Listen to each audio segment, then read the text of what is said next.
Okay, continuing with the second part of the review. Like I said, turns out some of these questions on the second part of the review are a repeat from the part one of the review. As a matter of fact, problems 5 and 6 are identical to the part one of the review, problem 22. So there's no need to do 5 or 6. I actually did those earlier in an earlier video. However, there are two story problems, sort of 7 and 8. I'll just do one of those. So like number 7 says, a radio transmission tower is 200 feet high. How long should a guy wire be if it is to be attached to the top of the tower and is to make a 45-degree angle with the ground?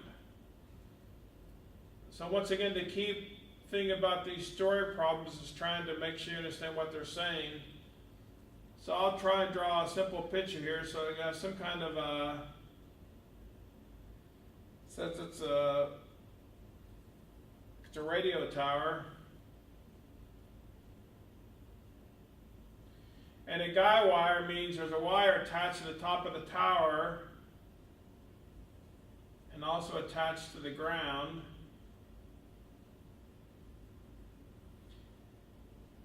So it says the actual tower itself is 200 feet. And they say this wire makes an angle of 45 degrees with respect to the ground. So that's a 45-degree angle. And they're asking, how long does this wire have to be?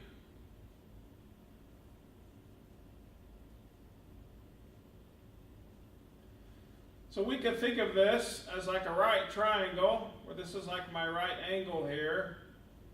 And I've got a 45-degree angle. In a sense, like this leg is 200 feet, and I need to find the length of, in a sense, the hypotenuse.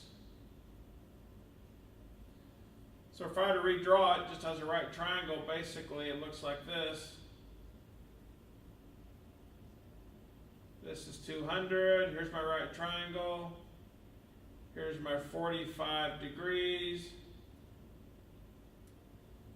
and I need to find the hypotenuse. So I need to use one of my trig functions, and I want to use a trig function. Here's my angle.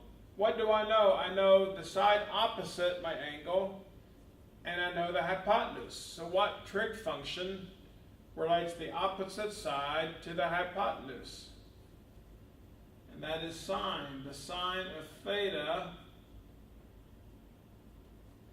is the opposite over the hypotenuse. So let's apply the sine of theta to this triangle. So I say the sine 45 degrees is opposite 200 feet over the hypotenuse, which I don't know, which I'm trying to figure out. So now, let's solve this equation for x. I multiply both sides by x. X times sine 45 degrees equals 200 feet. If I divide both sides by sine of 45 degrees, I have x equals 200 feet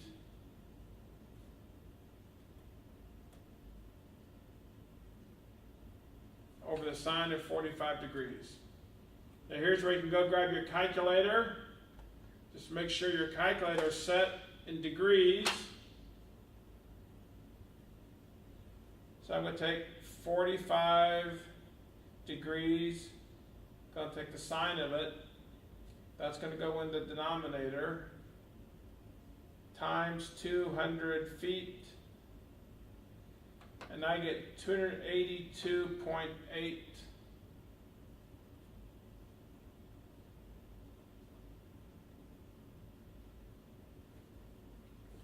282.8 feet. Sort of makes sense. So you can see how these trig functions can be very helpful when solving these kinds of story problems. All right, so then what's next on this review? Now next we have some more problems, 9 through 12, that are also a repeat of what we did on the first part of the review. I'll just do one of these. There's a little bit of a twist, but it's more or less the same philosophy. Actually, these 4 problems are a little less work than the other ones. Let me just do one of these and explain. How about if I do number 11? 11 says, if the cosine, so this is problem 11, if the cosine of theta equals negative square root of 3 over 4, and the tangent of theta is greater than 0, then it says find the exact value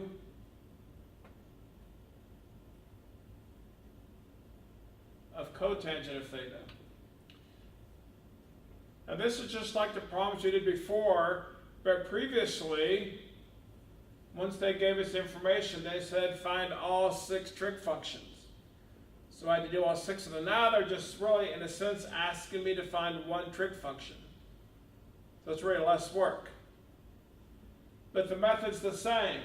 I'm going to first figure out what quadrant I'm in, and then go create a right triangle so I can determine my trig functions. In this case, I'm only going to actually need to figure out cotangent of theta. So let's figure out which quadrant. The cosine is negative. All right, negative cosine. On your x and y axis, where is the cosine, or where is x negative? Well, quadrants 2 and 3. But at the same time, the tangent's positive. If I look at quadrants 2 and 3, which one of those has a positive tangent? It's going to be quadrant 3. So right away, I know that I'm in quadrant 3. Since they've given me a value for the cosine, let's create a right triangle and use this information for the cosine to figure out all the sides of the triangle. Once again, I don't really care about the negative sign. Now I'm just looking at the values. So cosine, so ka, adjacent over hypotenuse. So the adjacent square root of 3, hypotenuse is 4. All right, same routine. Pythagorean theorem we can use to find the other side of the triangle. Hypotenuse squared equals x squared plus square root of 3 squared. So this is going to be 16. Square root of 3 squared is 3. 16 minus 3 equals x squared. So x squared is 13. Take the square root of both sides. It looks like x is the square root of 13. So now I'm only looking for one trig function, cotangent of theta. I guess what I would do is I would find the tangent of theta and then take the reciprocal. So tangent of theta, TOA, opposite over adjacent. Opposite is square root of 13. Adjacent is square root of 3. And I know in third quadrant tangent is positive. So then the cotangent is just the reciprocal, square root of 3 over square root of 13, or if you want to,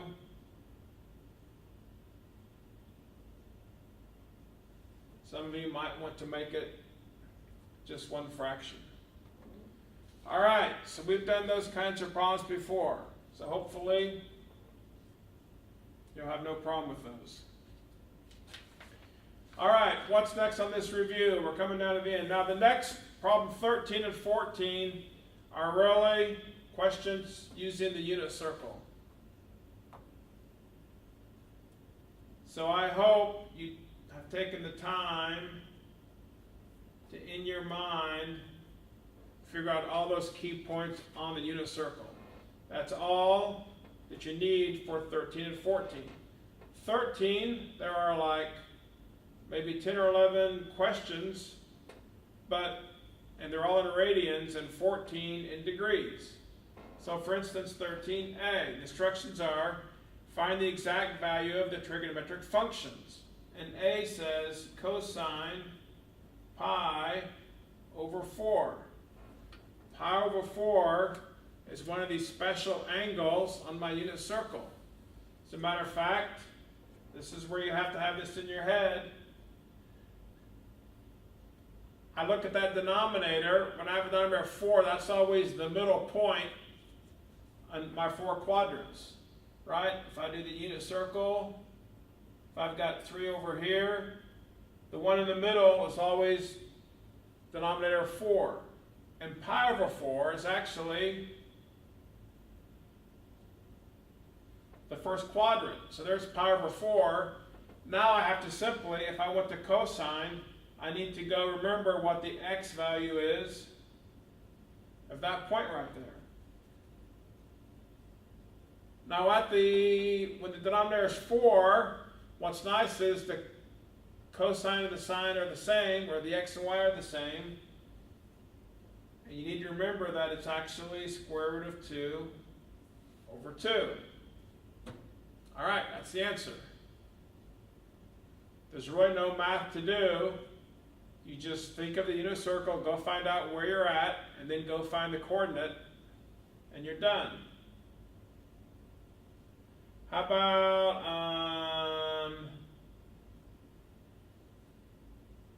I'll do D. Cosine of 5 pi over 3. The first step to doing these is you have to go figure out where 5 pi over 3 is. Now I know that when my denominator is 3, the 4 points on unit circle are it's right here, right here. It's almost like it's the 4 points closest to the y-axis. So if this is pi over 3, this one's 2 pi over 3, this one's 4 pi over 3, and this one is 5 pi over 3, which is where I'm at. So I'm right here, and I really need to remember what the x value is of this point. And I know now that the x value of this point is actually 1/2. And it's a positive 1/2. All right, let's do a couple little trickier. How about H? Looks sort of tricky. The tangent of negative 3 pi over 4. Now the way I choose to do this, I'm going to just go to my unit circle, and I'm going to move in the clockwise direction, move 3 pi over 4, and see where I end up. Well, if I look at this unit circle,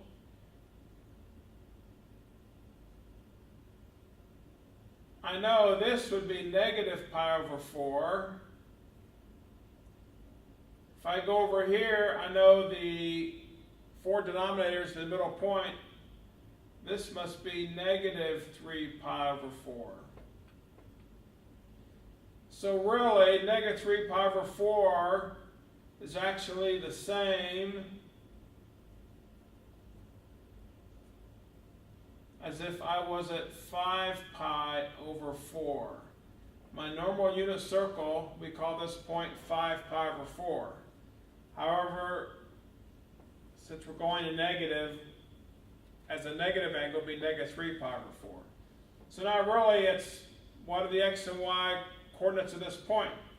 Because the tangent is simply the sine of 5 pi over 4 over the cosine of 5 pi over 4. I go to that point, it's almost like the value of y divided by the value of x.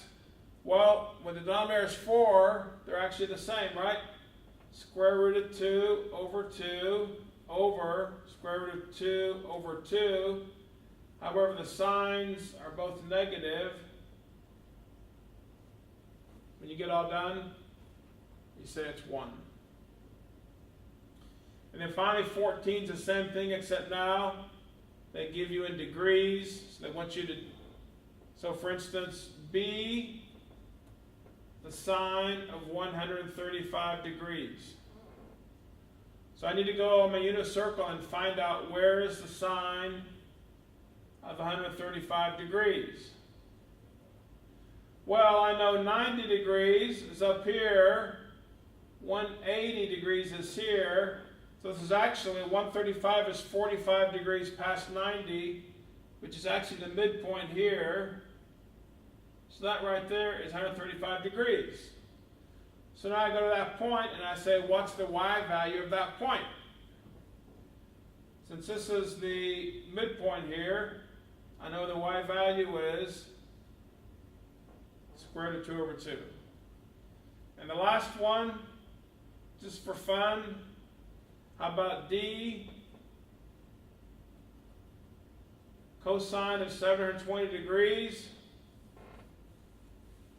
What is 720 degrees? Well, one trip around the unit circle is 360. You take another trip, you're up to 720. So actually, 720 degrees is right back here at the starting point. What's the cosine of this point? What's the value of x at this point?